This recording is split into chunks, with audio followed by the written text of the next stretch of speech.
নমস্কার, কেমন আছেন সবাই? আমার নতুন একটি ব্লগে সবাইকে জানাই অনেক অনেক স্বাগত। তো দিনটা শুরু হয়েছিল এক কাপ চা আর বিস্কুটের সাথে।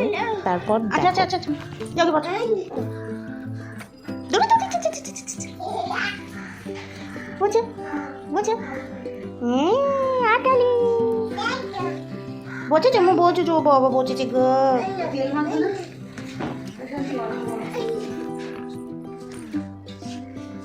হাঁচি কর, আবার হাঁচি কর না না চতু তোতা এই দে হাঁচি করতে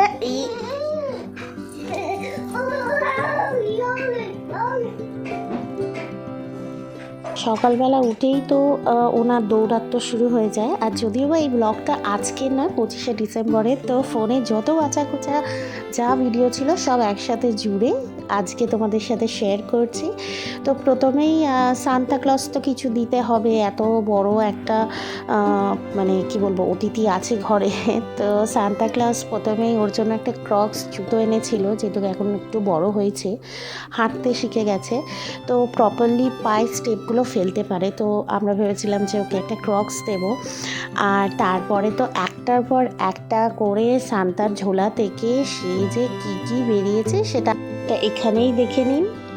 প্রথমেই খেলনা বাটি, আর তারপরে এই ফলের সেটটা খুব ট্রেন্ডিং চলছে। মানে এটার ভেতরে একটা ম্যাগনেট দেওয়া থাকে, যেটা দিয়ে ফলটাকে কাটা যায়, আবার জোড়াও লাগানো যায়। তো এইটা ওর অনেক দিন দেখতাম ভিডিওতে দেখতো, তো ওই জন্য আমরা এইটা দেওয়ার ডিসাইড করি। আর এইটা ছিল লাস্ট গিফট।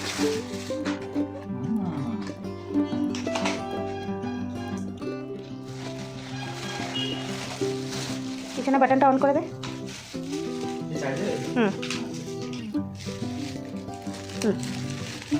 হ্যালো না, এটা টিপে নে। দেখুন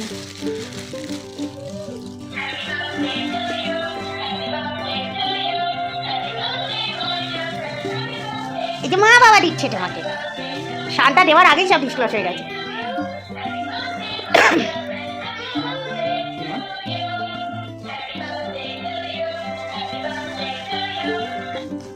হ্যালো হ্যালো বাই বাই মামাম মামাম।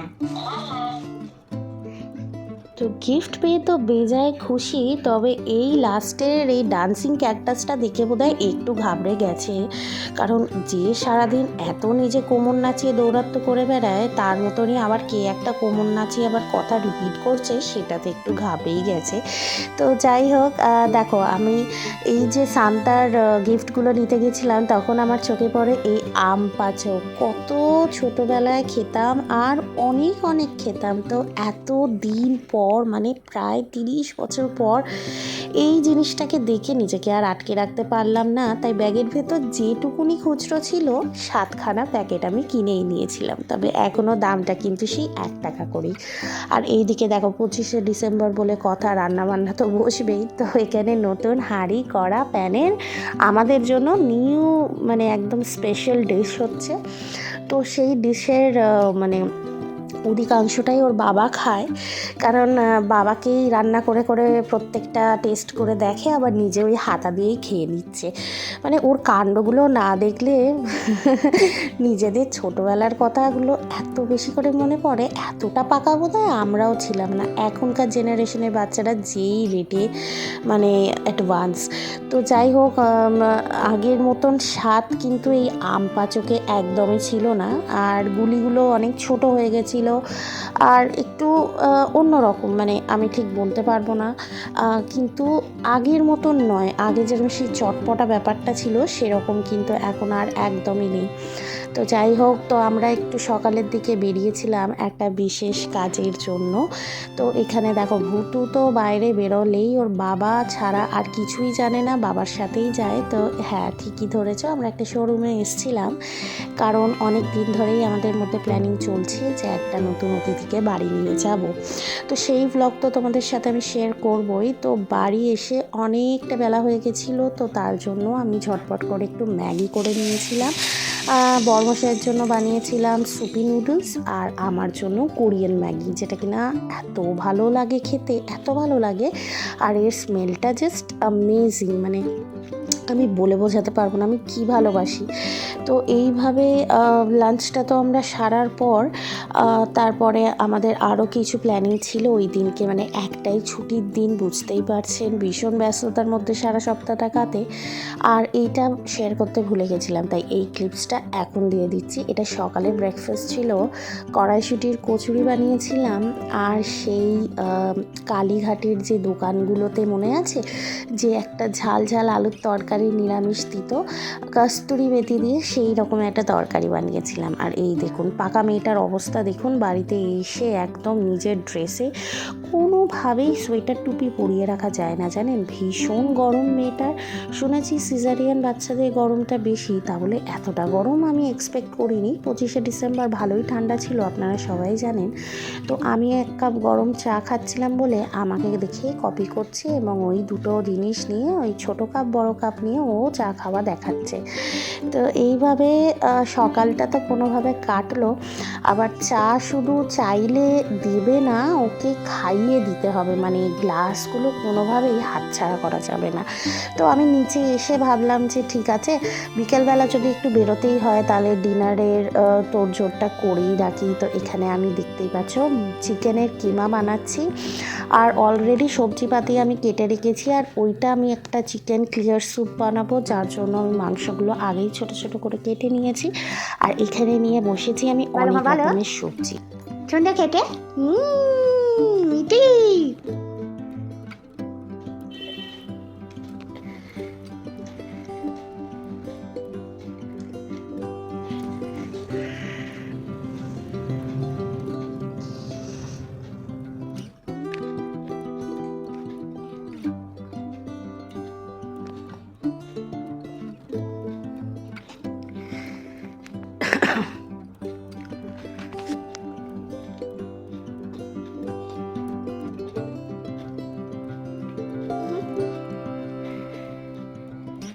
সবজি কাটতে কাটতে এই মহারানী হাজির হয়েছিলেন, উনি গাজর খাবেন। তো আপনারা শুনলেন কি এইরকম ছোট ছোট ডাঁট দিয়ে কুটকুট করে গাজর কামড়ে খেয়ে নিচ্ছে একখানা আস্ত, মানে ভাবা যায়।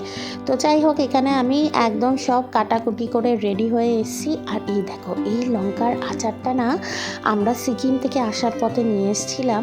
ওই ঝাল লঙ্কাটা, যেটার একটা পার্টিকুলার নাম আছে, এই মুহূর্তে আমার মনে পড়ছে না। তো এই লঙ্কাটা দিয়েই আমি অ্যাকচুয়ালি একটা চাটনি বানিয়েছিলাম, যেটা কিনা আমার অনেক দিন চলেছে, আর খেতে এতটাই ভালো হয়েছিল। রেসিপিটা তোমরা অবশ্যই একবার ফলো করো যদি তোমাদের কাছে এই লঙ্কাটা অ্যাভেলেবেল থাকে।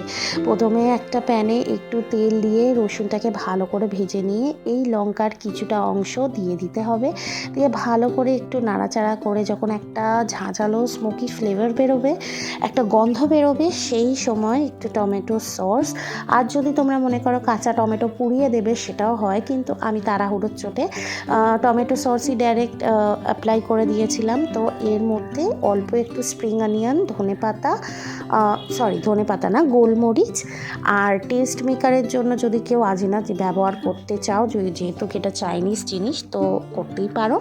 আর তারপরেই আমি চাটনিটা করার পর এখানে স্যুপের জন্য প্রিপারেশন নিচ্ছিলাম, সব রকম ভেজিটেবলস দিয়ে, মাংস দিয়ে, রসুন কুচি দিয়ে। আর অবশ্যই আমি স্যুপে ডিম ইউজ করি, যেটা কিনা তাড়াহুড়ো চক্করে দেখানো হয়নি। এত কম সময়ের মধ্যে আর এত কিছু সামলে ভিডিও করাটা খুব ডিফিকাল্ট হয়ে যায়, আশা করি তোমরাও বুঝতে পারছো। আর ভিডিও করার মাঝখানে তো ম্যাডাম বারবার এসে পিছনে তাড়া দেয় ঠিকঠাক কাজ করছি কি না, তো সেই কারণে অনেক কিছু মিস হয়ে যায়। তবে অসুবিধা নেই, কারোর যদি জানার থাকে আমাকে কমেন্ট সেকশনে অবশ্যই জিজ্ঞাসা করো, আমি জানাবো। স্যুপের পর তো এখানে মাংস ম্যারিনেট করে আমি রেখে দিয়েছিলাম ভেজিটেবলস দিয়ে। তো আমি ভেবেছিলাম চিকেন মোমোই বানাবো, ঠান্ডাটাও বেশ পড়েছে আর হালকা পাতলা চিকেন মোমো ভালোই লাগবে। তবে চিকেন মোমোটা ছেড়ে আমি চিকেন ফালে বানিয়েছিলাম, এটাও একটা কিন্তু নর্থ ইস্টের খুব ফেমাস ডিশ, যারা খেয়েছো তারা জানবে। তো এত সুন্দর ফার্স্ট অ্যাটেম্পে হবে সেটা বিশ্বাস করো আমরা ভাবতে পারিনি। তো আমরা একটু তাড়াতাড়ি আর্লি ডিনার করে নিয়েছি, নিয়েছিলাম, কারণ ভেবেছিলাম রাত্রিবেলা একটু বেরাবো। তো আগে তো যখন ভুতু ছিল না তখন তো বেরাতামই, আর তখনকার জীবন এখনকার জীবন তো একদম ডিফারেন্ট। সকালবেলা উঠে আবার অফিসেও যেতে হবে, তাই কোথাও বেরোলে আবার এসে রাত্রিবেলা ওকে খাওয়ানো, নিজেদের খাওয়াটা বড্ড হেডেক মনে হয়। তাই জন্যে তাড়াতাড়ি আমরা আর্লি ডিনারটা করে নিয়েছিলাম, আর খেতে তো ভালোই হয়েছিল। সেটা তোমরা এক্সপ্রেশন এবং খাওয়ার মানে মাথা নাড়ার ভঙ্গিমা দেখেই বুঝতে পেরেছো। তো এই রেসিপিটা আর একদিন খুব ভালো করে তোমাদের সাথে শেয়ার করব যে কী করে চিকেন ফালিয়ে আর চাটনিটা বানাতে হয়। বেসিক্যালি কিন্তু মোমোর যে স্টাফিং হয়, ম্যারিনেশন হয়, সেরকমই থাকে। তো আলাদা কিছু না, শুধু শেপটা আলাদা হয়। তো সেটার বিষয় না অন্য কোনো ভিডিওতে তোমাদের সাথে ডিসকাস করব। আর এই দেখো, তারপরে সন্ধেবেলা এখানে তো পার্ক স্ট্রিটের চেয়েও বেশি ভালো করে সাজিয়েছিল। তো সেক্ষেত্রে আমরা একটু ভুতুকে নিয়ে এসেছিলাম এই জায়গাটায়, পার্কে। তো এখানে তখনও অনেক বাচ্চারা খেলতে এসেছিলো, তখন হয়তো বাজে 8টা সাড়ে 8টা। তো ও বেশ মজা পাচ্ছিল আর সবাইকে দেখে বারবার ছুটে ছুটে ওখানে খেলতে যাচ্ছিল। 25শে ডিসেম্বর বলে কথা, কেক খাবো না এটা কিন্তু একদমই বাঞ্ছনীয় নয়। তাই জন্য মিয়ামোড়োতে চলে গেছিলাম সেদিনকে একটা হট চকলেট লাভা কেক খেতে। আর এখানে দেখো মিয়ামোড়োর আন্টি কিন্তু ভুতুকে একটা ছোট্ট রিটার্ন গিফট দিচ্ছে সান্তা হিসাবে।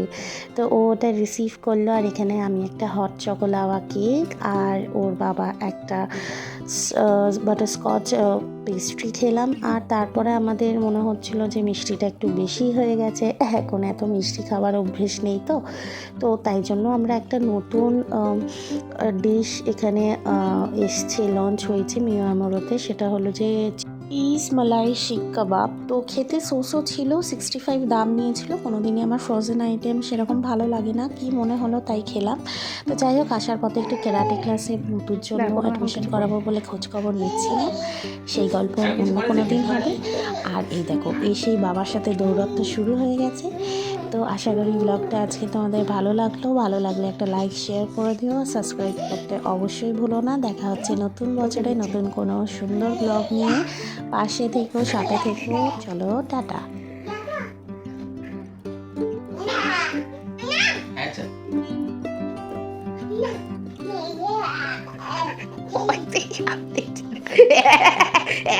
করে যাচ্ছে